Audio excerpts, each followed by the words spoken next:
Bismillahirrahmanirrahim. Assalamu alaikum students. This is 9th chemistry chapter 1 fundamentals of chemistry, and today we will solve all the examples of this first chapter from 1.1 to 1.11. Students, examples को start करने से पहले हम वो तमाम formulas जो हमने इस चैप्टर में पढ़े हैं हम उनको रिवाइज कर लेते हैं और उनको एक पेज पे लिख लेते हैं. Formula number 1, number of protons जो होते हैं स्टूडेंट्स, ये हमारे पास एटॉमिक नंबर होता है, एंड नंबर ऑफ न्यूट्रॉन्स जो हैं वो मास नंबर में से अगर हम एटॉमिक नंबर को माइनस कर दें तो हमारे पास न्यूट्रॉन्स आ जाता है, बिकॉज न्यूट्रॉन्स हमारे पास क्या होते हैं, protons plus neutrons. Okay, mass number हमारे पास प्रोटॉन्स प्लस न्यूट्रॉन्स होते हैं और उसमें से हम प्रोटॉन्स को माइनस कर देंगे तो हमारे पास न्यूट्रॉन्स की अमाउंट आ जाएगी. नेक्स्ट हमारे पास क्या फार्मूला है स्टूडेंट्स, हमने दो तरीके के आगे फार्मूलाज जो हैं वो इस चैप्टर में डिस्कस करने हैं, that are mole mass calculation and mole particle calculation. Okay students, ये टू ही फार्मूलाज होंगे बेसिक, और उससे आप अरेंज करके डिफरेंट उन फार्मूलाज को अरेंज करके डिफरेंट क्वांटिटीज़ को फाइंड आउट कर सकते हैं. फॉर एग्जांपल हमारे पास फर्स्ट मेन फार्मूला क्या है, अगर हमने मोल्स फाइंड आउट करने हैं तो मोल्स और मास का रिलेशनशिप है moles is equals to mass divided by molar mass, और इसी फार्मूला को आप अरेंज करके अनदर फॉर्म में मास को कैलकुलेट कर सकते हैं, मोल्स इनटू मोलर मास. तो इन फार्मूलाज को स्टूडेंट्स हम नेम दे देते हैं formula number 1 and formula number 2. Next हमारे पास है मोल पार्टिकल कैलकुलेशन का फार्मूला.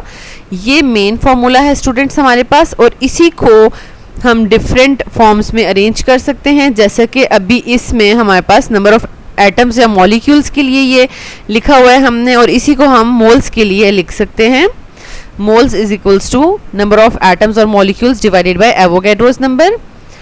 और स्टूडेंट्स हम इसी जो फर्स्ट फार्मूला है इसको ज़रा ओपन फॉर्म में अगर हम लिख लें, मीन्स कि हमने इसमें जो मोल्स लिखे हैं मोल्स को ज़रा ओपन फॉर्म में लिखें तो वो कैसे लिखा जाएगा, इस तरीके से, नंबर ऑफ एटम्स और molecules is equals to mass divided by molar mass into Avogadro's. Okay students, और अब इस फॉर्मूला को हम मास के लिए अरेंज करेंगे क्योंकि एवोगैड्रो भी कांस्टेंट क्वांटिटी होती है और मोलर मास भी कांस्टेंट क्वांटिटी होती है, और इसको हम अरेंज कर सकते हैं इस तरीके से. तो स्टूडेंट्स इन फार्मूलाज को भी हम नेम दे देते हैं 3, 4, 5 एंड 6. तो बेसिकली हमारे पास टोटल कितने फार्मूलाज हो गए जो हम इस चैप्टर में यूज़ कर रहे हैं, टोटल 6 फार्मूलाज हैं, और इन 6 फार्मूलाज में से बेसिक फार्मूलाज जस्ट 2 ही हैं, formula number 1 and formula number 3. Okay students, ये आपने नोट डाउन कर लेना है. Okay students, now let's start. Example number 1.1 जो ब्रांचेस ऑफ केमिस्ट्री से रिलेटेड है वो हम लेक्चर नंबर 4 में डिटेल से कर चुके हैं. उसका जो लिंक है वो डिस्क्रिप्शन में मौजूद है, आप उसको वहाँ से जाके देख सकते हैं. Let's start example number 1.2.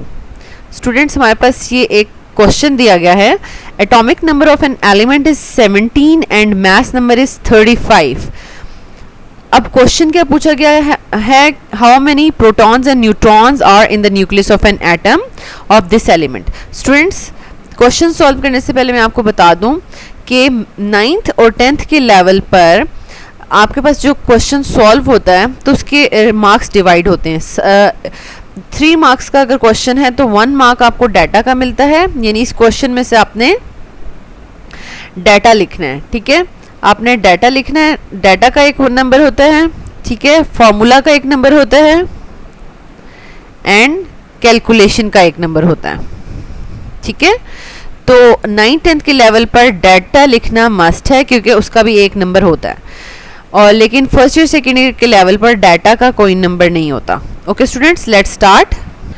Okay students, अब हमारे पास सबसे पहले इनके हम फार्मूला नंबर ऑफ प्रोटॉन्स और न्यूट्रॉन्स फाइंड आउट करने के फार्मूलाज लिख लेते हैं. स्टूडेंट्स ये सबसे पहले हमने इसका डाटा लिख लिया है, ठीक है, जो हमें गिवन था, atomic mass, mass number, number of protons और न्यूट्रॉन्स फाइंड आउट करने हैं.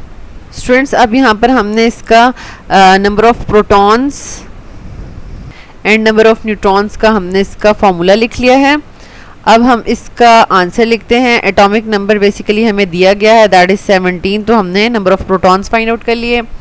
और नंबर ऑफ न्यूट्रॉन में हमें मास नंबर भी दिया हुआ है और एटॉमिक नंबर भी दिया हुआ है, उसको हम माइनस करेंगे तो ये हमारे पास आंसर आ जाएगा 18. Okay students, now example number 1.3. इसमें हमारे पास 2 क्वेश्चंस हैं. Determine the molecular mass of glucose that is blood sugar and determine the molecular mass of naphthalene, और इसका फॉर्मूला दिया हुआ है C10H8 that is used in the smooth balls. Basically students smooth balls हमारे पास इस तरीके से टैबलेट्स होती हैं जो कि हम इन मूथ्स को प्रिवेंट करने के लिए क्लोथ्स वगैरह में रखते हैं ताकि उनके एग्स और लार्वास को किल किया जाए. स्टूडेंट्स यही क्वेश्चन 2018 सप्ली एग्जाम्स में भी आ चुका है. Let's solve it. Students molecular mass find out करने के लिए हमने सबसे पहले हर एटम का नंबर लिखना होता है कि वो कितना है. जैसे यहाँ पर कार्बन 6 इन नंबर हैं तो हम 6 लिख लेंगे और ब्रैकेट्स में उसका एटॉमिक नंबर लिख लेंगे, प्लस 12 हाइड्रोजन्स हैं प्लस 6 ऑक्सीजन हैं. ओके, तो ये हमने इन अब ब्रैकेट्स के अंदर जो है वो इनके एटॉमिक नंबर्स लिखने हैं. कार्बन का एटॉमिक नंबर 12 होता है, हाइड्रोजन का हम 1 मोस्टली ले लेते हैं. स्टूडेंट्स अगर आप प्रॉपरली 1.008 लेते हैं तो भी ये ठीक है, और ऑक्सीजन का हम जो है वो 16 एटॉमिक मास लेते हैं. ओके स्टूडेंट्स, इस तरीके से ये हमारे पास 180 एटॉमिक मास यूनिट है ग्लूकोज का. स्टूडेंट्स इसी तरीके से हम नेफ्थलीन का मॉलिक्यूलर मास फाइंड आउट करेंगे. नेफ्थलीन में हमारे पास 10 कार्बन हैं और 8 हाइड्रोजन्स हैं. अब हम ब्रैकेट्स में इनकी एटॉमिक नंबर्स लिखेंगे and we have 128 atomic mass unit. Okay students, now question number example number 1.4. Determine the formula mass of sodium chloride and formula mass of milk of magnesia. Students ये basically हमारे पास ionic compounds हैं, इसलिए हम इनके formula masses find out करेंगे, लेकिन method वही होगा जो हमने मॉलिक्यूलर मास फाइंड आउट करने के लिए यूज़ किया है. स्टूडेंट्स यहाँ पर एक बात नोट डाउन कर लें कि समटाइम्स आपको सिर्फ नाम दिया जाता है कंपाउंड या मॉलिक्यूल का और साथ में फार्मूला नहीं दिया जाता, तो इसलिए आपको इस सिचुएशन में बहुत से जो आपके कोर्स के अंदर बुक के अंदर जो कंपाउंड्स हैं उनके फार्मूलाज भी आने चाहिए. For example sodium chloride normally हम यूज़ करते हैं, उसका हमें फार्मूला आता है दैट इज़ सोडियम NaCl. ठीक है, तो उसका इन्होंने हमें दिया नहीं है. अब यहाँ पर हमने इसको सॉल्व करना है, तो सोडियम हमारे पास 1 है प्लस क्लोरीन भी हमारे पास 1 है. ठीक है, तो अब इसमें ब्रैकेट्स में हमने क्या करना है, इनका एटॉमिक नंबर लिखना है. सोडियम का 23 एंड क्लोरीन का 35.5. ठीक है, तो अब हमारे पास इनको हम ऐड अप करेंगे तो हमारे पास आंसर आ जाएगा 58.5 atomic mass unit. Okay students यहाँ पर भी हमने इसी तरीके से फार्मूला मास फाइंड आउट करना है milk of magnesia that is magnesium hydroxide.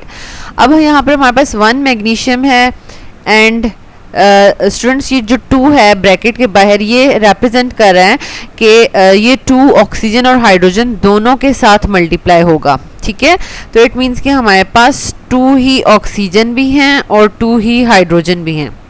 अब यहाँ पर हम इनके एटॉमिक मासेस लिखते हैं. मैग्नीशियम हमारे पास 24 एटॉमिक नंबर है इसका एंड ऑक्सीजन का 16 है और हाइड्रोजन का 1 है. ओके स्टूडेंट्स, अब हम इसको सॉल्व कर लेते हैं. 24 plus 32 plus 2 and the answer is 58 atomic mass unit. Okay students, example number 1.5. Identify particles of elements and compounds. Students ये basically elements और compounds में difference करने के लिए यहाँ पर ये डायग्राम दी गई है और इसमें डिफरेंट आपको नज़र आ रहे हैं ABCDEF कंपाउंड्स एंड एलिमेंट्स दिए हैं, इनको हमने बताना है. तो बेसिकली आप एक हिंट रख लें, एलिमेंट्स जो हैं वो सेम एटम से मिलकर बने होते हैं. ठीक है, एलिमेंट्स सेम एटम होगा और कंपाउंड्स में डिफरेंट होंगे. ठीक है, डिफरेंट एटम्स. अब आपके पास आप ज़रा आ जाए नंबर 1 में आपको 2 एटम्स और बिल्कुल सेम नज़र आ रहे हैं, ये भी एलिमेंट है. बी में आ जाए तो अब एटम्स, एक बिगर एटम है और 2 स्मॉल एटम्स हैं, तो ये एलिमेंट नहीं है, ठीक है। देन सी पर आ जाएं, ये भी 2 सेम साइज के एटम्स हैं, एक ही जैसे हैं, तो ये आपके पास एलिमेंट है। देन डी पर आ जाएं, ये भी 3 जो है वो सेम एक ही साइज के एलिमेंट्स एक जैसे ही लग रहे हैं, ये भी एलिमेंट है आपके पास। और ई भी जो है वो सेम जो 2 एटम से मिलकर बना हुआ है, ठीक है, पार्टिकल, तो ये भी एलिमेंट है। देन बी एंड एफ आपके पास देख लें, ये डिफरेंट एटम से मिलकर बने हैं, 3 स्मॉल एंड 1 बिगर एटम, तो ये आपके पास बी और जो एफ हैं वो आपके पास कंपाउंड्स हैं, ए सी डी एंड ई, ये आपके पास एलिमेंट्स हैं। Okay students.